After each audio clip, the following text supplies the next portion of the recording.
Olá, hoje a gente mergulha num tema, assim, infelizmente, muito presente no Brasil. Violência, assédio e discriminação no trabalho. E os números recentes, olha, eles não mentem sobre a urgência disso.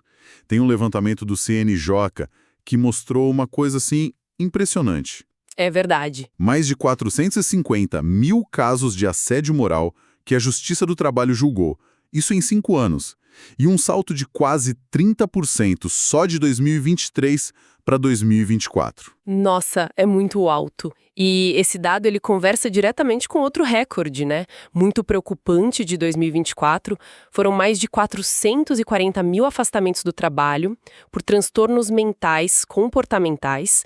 É o dobro de 10 anos atrás. O dobro. Sim, e a ansiedade, olha só, liderando as causas pelo 4º ano seguido. Fica muito clara essa ligação, né? Ambiente tóxico e a saúde mental das pessoas. Exatamente. Por isso mesmo, a nossa exploração hoje vai se debruçar sobre um material bem rico, sabe? Temos políticas oficiais recentes do TST, do CSJT, guias práticos que eles lançaram tanto para orientar o trabalhador quanto o líder, né? Os dados que a gente acabou de falar e um panorama geral da nossa legislação sobre o tema. O nosso objetivo aqui é tentar extrair o essencial disso tudo, sabe? Clarificar uns conceitos, entender o cenário legal, identificar comportamentos que são nocivos e, principalmente, discutir os caminhos para prevenir e agir. É buscar um pouco de clareza nesse cenário tão complexo. Ótimo, então vamos começar por aí, né? Desvendar esses conceitos. Porque muitas vezes os termos acabam se confundindo um pouco. Sem dúvida. Com base nesses documentos oficiais, como é que a gente pode definir bem o que é violência, o que é assédio e o que é discriminação no trabalho? Parece que as políticas têm uma visão bem ampla, né? Correto, a visão é bem abrangente mesmo. Essas políticas mais novas da Justiça do Trabalho, elas definem violência e assédio de uma forma, assim, bem ampla. Não é só agressão física, óbvio. Inclui qualquer comportamento, prática ou até ameaça, sabe? Que seja inaceitável. Pode acontecer uma vez só ou de forma repetida. E o critério principal, olha que interessante, não é nem a intenção de quem faz, é o dano que aquilo causa ou pode causar. Ah, entendi. O foco é no efeito. Exato. Dano físico, psicológico, sexual, patrimonial, moral. E um ponto que eles destacam muito: a violência e o assédio com base no gênero estão explicitamente incluídos. Essa amplitude é importante mesmo. E a discriminação? Onde ela entra nisso? É um tipo de violência, algo diferente? Ela é tratada como uma categoria específica, mas que, claro, pode gerar um ambiente de violência ou assédio. A definição é qualquer distinção, exclusão, restrição ou até preferência que se baseie em características pessoais. E a lista é enorme, né? Raça, etnia, cor, sexo, gênero, religião, deficiência, opinião política, origem, idade, orientação sexual, identidade de gênero, enfim. O ponto-chave é que essa diferença de tratamento, que é injustificada, prejudica a pessoa no reconhecimento dos seus direitos, na igualdade de condições. E os guias práticos até detalham, sabe? Pode ser direta, indireta, às vezes óbvia, às vezes bem sutil. Entendido. Agora falando mais especificamente do assédio. Os guias entram em vários tipos. Você podia dar uma geral pra gente nos principais, para ajudar a identificar na prática? O assédio moral talvez seja o mais falado, né? Sim, o assédio moral é, infelizmente, muito comum. Tanto a justiça, né, a jurisprudência, quanto os guias definem como aquela exposição repetida, prolongada, a situações que humilham, que constrangem a pessoa no trabalho. O objetivo é, claro, desestabilizar emocionalmente a vítima. E os exemplos nos guias são bem concretos, ajudam a visualizar. Tipo o que, por exemplo? Olha, vai desde espalhar fofoca, fazer críticas exageradas o tempo todo, dar tarefas que a pessoa não tem como cumprir, sabe? Isolar do resto da equipe, aplicar punições que são vexatórias. Lembra daquelas dancinhas humilhantes que saíram na mídia? É um exemplo disso. Lembro, sim. Terrível. Pois é. Ou então ignorar a pessoa, fingir que não existe, ignorar problemas de saúde dela. controlar excessivamente coisas básicas como ir ao banheiro. Tudo isso pode configurar. Isso já é um cenário bem ruim. Mas os documentos falam também de um assédio que vem da própria estrutura da empresa, né? Exatamente. E esse é um ponto assim fundamental para a gente entender a complexidade da coisa. O assédio moral organizacional. Aqui não é só uma pessoa contra a outra, sabe? Acontece quando a própria instituição, seja pelas políticas, pelas práticas de gestão, pela cultura, tolera ou até usa métodos abusivos. Como assim? Com que objetivo? Pode ser para forçar um ritmo de trabalho maluco para bater meta, para pressionar as pessoas a pedirem demissão ou para excluir quem não se encaixa no perfil que eles querem. Os guias alertam que isso cria um ciclo vicioso. Os gestores, às vezes, acabam sendo só instrumentos dessa pressão, repassando o abuso que vem de cima. Entendi. Isso se liga totalmente à cultura da empresa. E o assédio sexual? A gente sabe que tem o crime no Código Penal, mas no trabalho a abordagem parece ser outra mais ampla. Sim, essa diferença é muito importante. O Código Penal definiu o crime de assédio sexual como aquele constrangimento que usa a hierarquia, a posição de poder, para obter vantagem sexual. É um crime bem específico. Só que para fins trabalhistas, as políticas e os guias da Justiça do Trabalho usam um conceito mais amplo, sabe? Mais alinhado com normas internacionais. Eles consideram assédio sexual qualquer conduta com conotação sexual que não seja desejada por quem recebe. Pode ser verbal, não verbal, física. Qualquer conduta indesejada. Qualquer conduta indesejada de natureza sexual. O ponto central é: essa conduta perturba, constrange, afeta a dignidade ou cria um ambiente que é hostil, intimidador, desestabilizador. E o mais importante, não precisa ter hierarquia entre as pessoas e não depende da intenção de quem praticou, basta o efeito. Entendi. Os guias até falam de modalidade tipo chantagem, condicionar promoção, por exemplo, aceitação sexual, e intimidação, que é criar aquele clima péssimo com piada, comentário, gesto inadequado. E tem também a importunação sexual, que é outra coisa, outro crime, certo? Exato. A importunação sexual é outro crime, tá lá no Código Penal. A característica é a prática de um ato libidinoso contra alguém sem o consentimento da pessoa para satisfazer o próprio desejo ou de outra pessoa. A diferença principal é que não exige hierarquia nem relação de trabalho. Pode acontecer em qualquer lugar, inclusive no trabalho entre colegas do mesmo nível. Os documentos também fazem questão, de destacar o assédio que é baseado em gênero.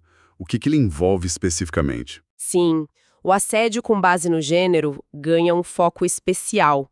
As políticas e os guias, eles citam a Convenção 190 da OIT e reconhecem que esse tipo de assédio afeta muito mais as mulheres, desproporcionalmente. Mas não só elas. E os exemplos ajudam muito a identificar. Tratar mulheres de forma diferente depois que voltam da licença maternidade. Sim. Interromper a fala delas o tempo todo em reunião. Fazer aqueles elogios que focam só na aparência e nunca na competência. Inclui também piada sexista, perseguição e o assédio mais direcionado à orientação sexual, tipo piada homofóbica, lesbofóbica ou a identidade de gênero. Como assim?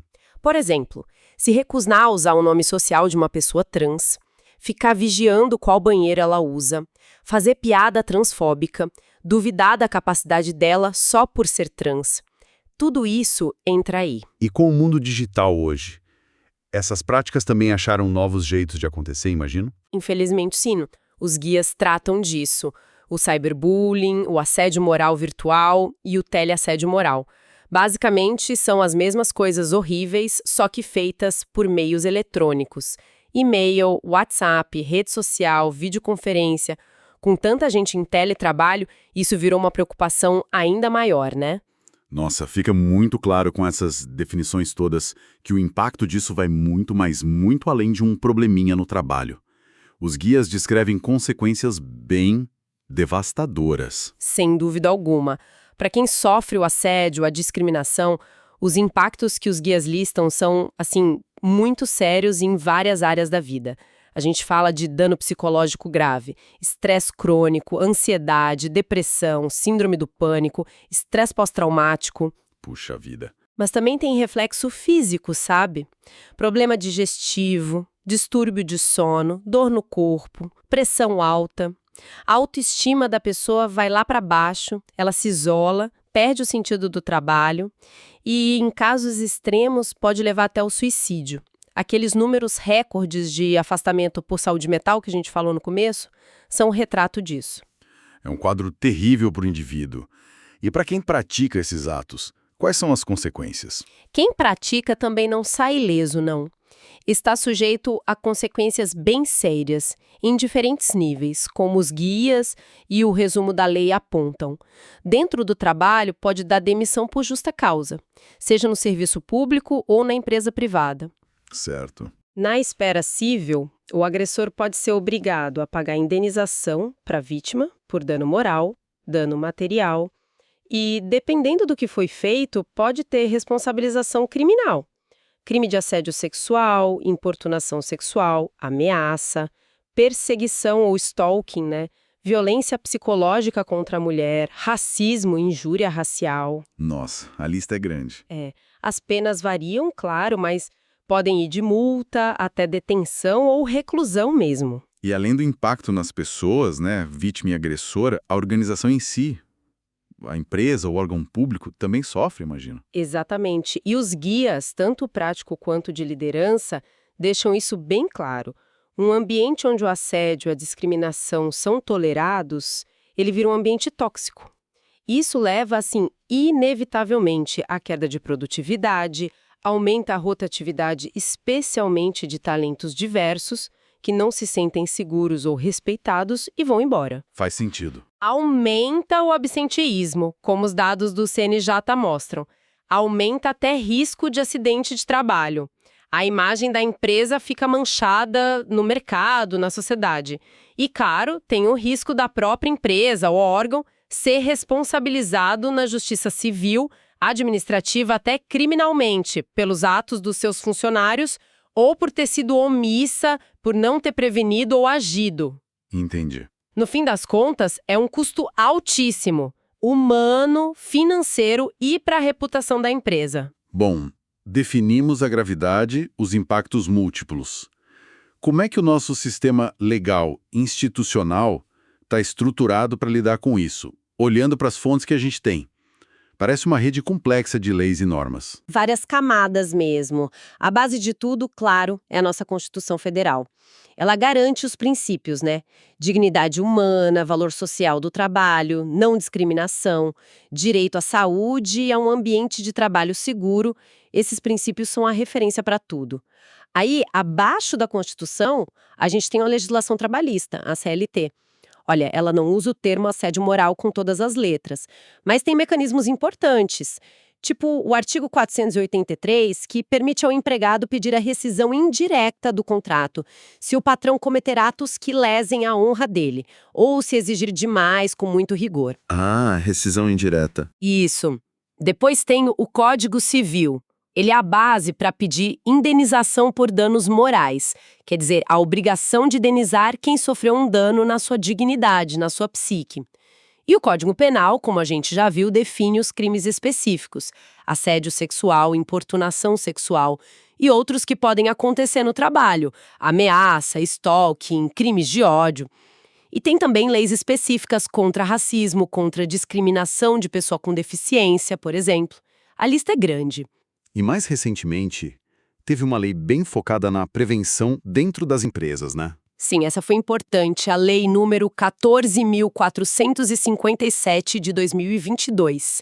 Ela mexeu bastante coisa, tornou obrigatório que as empresas que têm CIPA, que agora virou CIPA, incluindo o A de assédio, adotem medidas concretas. Que tipo de medidas? Olha, ter regras de conduta claras sobre o assunto, implementar canais seguros para receber denúncia e promover treinamento para todo mundo, periodicamente, sobre como prevenir e combater o assédio e outras violências.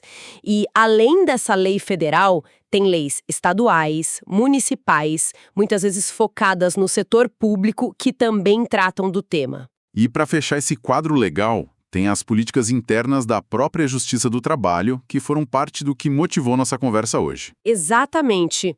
As políticas recentes do TST e do CSJT, o Ato Conjunto 52 e a Resolução 360 são um exemplo dessa resposta de dentro da instituição. Elas criam um sistema bem completo lá dentro, com foco muito forte na prevenção, no acolhimento humanizado de quem sofre, na criação de canais de denúncia que sejam sigilosos e na formação de comitês especializados para cuidar disso. Essas políticas mandam até fazer ações de conscientização, tipo a Semana de Combate ao Assédio e à Discriminação. É um esforço para, digamos, arrumar a própria casa e tentar ser exemplo. Com todo esse cenário legal e institucional definido, a pergunta que não quer calar é o que fazer na prática? Os documentos dão muito peso para a prevenção, né? Quais são as estratégias-chave aí? A prevenção é, sem dúvida, o foco principal. É o mais estratégico, né? Os guias e as políticas destacam algumas frentes que são essenciais. Primeiro, informação e capacitação. É fundamental que todo mundo na organização, do estagiário ao presidente, entenda o que é assédio, o que é discriminação. Os guias servem para isso e as normas exigem treinamento obrigatório, com atenção especial para formar as lideranças. Segundo, investir na cultura organizacional. Isso quer dizer promover ativamente mesmo valores como respeito, diversidade, inclusão, colaboração e uma gestão menos autoritária, mais participativa. Implica também olhar criticamente para os métodos de gestão. O Guia Liderança Responsável fala em distorções gerenciais, tipo gestão por ofensa, por estresse constante. Nossa. E identificar e diminuir os riscos psicossociais no trabalho. As normas de segurança e saúde também batem nessa tecla. Terceiro, ter políticas claras e canais acessíveis. As regras do jogo têm que ser conhecidas, código de conduta claro, divulgado e, fundamental, ter procedimentos seguros, sigilosos e confiáveis para as pessoas denunciarem sem medo de represália. A lei nova e as políticas internas da Justiça do Trabalho exigem isso. Certo. E quarto, mas muito importante, a responsabilidade da liderança. O guia para líderes é bem direto nisso. Gestor tem papel crucial, tem que dar o exemplo, conhecer as regras, agir com justiça, garantir o sigilo quando alguém procura e, principalmente, agir para coibir e resolver as situações. Não pode se omitir. A prevenção é o ideal, sem dúvida. Mas a gente sabe que as situações acontecem. Para alguém que está passando por isso, ou que testemunhou um assédio, uma discriminação, quais são os passos que os guias e a lei recomendam? Para quem está sofrendo a violência, as orientações são bem práticas. Elas visam proteger a pessoa e também criar condições para ela poder agir depois. A primeira recomendação é documentar tudo. Os guias falam para manter um diário detalhado. Data, hora, local, descrever exatamente o que aconteceu, quem viu, guardar e-mail, mensagem, documento. E olha, se a pessoa faz parte da conversa, é legalmente válido gravar a interação para usar como prova. Ah, isso é importante saber. Muito. O segundo passo é buscar apoio.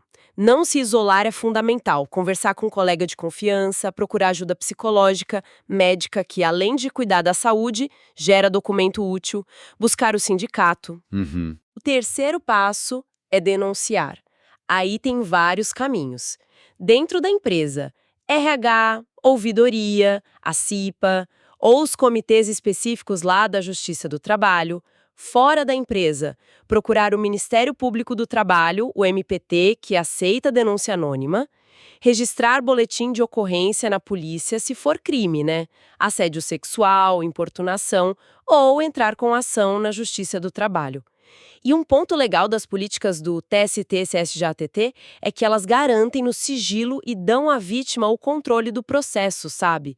Respeitam se ela não quiser levar adiante formalmente. Entendi. E por último, é essencial a pessoa conhecer os direitos legais dela, como a possibilidade de pedir a rescisão direta do contrato, sair recebendo tudo como se fosse demitida sem justa causa e buscar indenização por danos morais. Orientações valiosas para quem passa por isso. E para quem testemunha. Muita gente trava, não sabe como agir. O papel da testemunha é importantíssimo para quebrar aquele ciclo de silêncio que acaba protegendo quem agride. Os guias orientam em 3 linhas. Primeiro, oferecer suporte para a vítima. Mostrar empatia, perguntar se precisa de ajuda.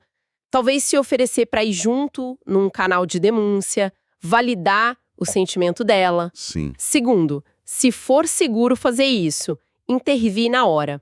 Às vezes uma interrupção discreta já basta para parar a agressão. Chamar a vítima para outra coisa, por exemplo. Ou se for um comentário discriminatório num grupo, se posicionar contra. E terceiro, muito importante, testemunhar e relatar. Se colocar à disposição da vítima como testemunha e, se a pessoa se sentir segura, relatar o que viu para os canais certos da organização. Quem testemunha e se cala acaba sendo conivente, né? Você falou dos canais de denúncia, mas as políticas da Justiça do Trabalho criaram também umas estruturas de acolhimento, que parecem ter um foco um pouco diferente. Sim. E essa é uma iniciativa bem legal que está destacada nas políticas internas, no Ato 52 e na Resolução 360. Elas prevêem a criação de canais permanentes de acolhimento, escuta, acompanhamento e orientação. O ponto-chave é que esses espaços são diferentes dos canais formais de denúncia, de apuração. O foco ali é o cuidado humanizado. É oferecer um lugar seguro para a pessoa falar, ser ouvida sem julgamento, receber orientação sobre direitos, opções, ter acesso a apoio psicológico se precisar. Ah, que interessante. O sigilo é total. E as decisões sobre o que fazer depois são sempre da pessoa que foi acolhida. Esses canais podem até sugerir medidas para proteger a pessoa na hora, tipo mudar ela de setor temporariamente, mas só se ela concordar. Olha, fizemos um percurso bem completo hoje, hein?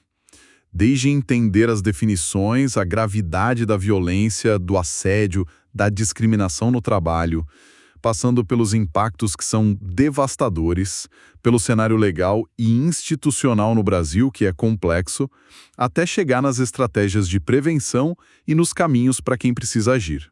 O que fica muito evidente dessa nossa análise é que existe um movimento institucional forte, né? Vindo especialmente da Justiça do Trabalho, mas que ecoa em leis como a 14.457 para tentar promover ambientes de trabalho mais dignos, mais saudáveis. Há um reconhecimento claro de que esses problemas muitas vezes não são só conflitos entre pessoas isoladas. Frequentemente, eles estão ligados à cultura da organização, às práticas de gestão. Por isso essa aposta tão forte na prevenção, no acolhimento, em ter procedimentos claros e seguros. Para quem está nos ouvindo, essa conversa toda reforça a importância da gente estar atento, né? Ser capaz de identificar esses comportamentos na gente mesmo, nos outros, e saber que, mesmo que seja difícil, existem mecanismos, existem canais legais, institucionais para buscar ajuda, para buscar responsabilização. Não é algo para ser suportado em silêncio. Exato. E sublinha também a responsabilidade que é de todo mundo. Claro que as empresas, as lideranças têm deveres muito claros e inegociáveis, como o Guia Liderança Responsável mostra bem, mas a construção de uma cultura de respeito depende da atitude de cada um no dia a dia. Não ser conivente, não se omitir, apoiar um colega, tudo isso ajuda a construir um ambiente melhor. A gente fechar nossa conversa, fica aqui uma provocação para todo mundo pensar um pouco. Considerando essa ligação tão forte que os próprios documentos mostram, né? Entre a cultura da organização, o estilo de liderança e a ocorrência de assédio. Como será que cada pessoa, não importa o cargo que ocupa, pode agir proativamente para influenciar de forma positiva a microcultura ali da sua equipe, do seu setor? Que pequenas ações, sabe, diárias, consistentes, feitas por muita gente ao mesmo tempo, poderiam construir um ambiente com mais segurança psicológica, com mais respeito mútuo, agindo ali na base, antes mesmo que as políticas formais precisem ser acionadas. Fica aí a reflexão.